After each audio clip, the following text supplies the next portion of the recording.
কিন্তু কল্পনায় হাজারবার হাত ধরেছি, তাদের সাথে কখনো বৃষ্টিতে ভেজা হয়নি, কখনো একসাথে বসে মনের কথা বলা হয়নি, তাদেরকে কখনো জড়িয়ে ধরে ভালোবাসি কথাটা বলা হয়নি।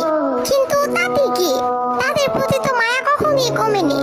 কিন্তু একটাই আফসোস, যাদেরকে নিয়ে এত কিছু তারা কখনো এইসব জানবেই না। এই ওয়ান সাইড লাভ, একতরফা ভালোবাসা। Story of all BTS army. পৃথিবীর সকল ভালোবাসা পূর্ণতা পাক, আর বিটিএস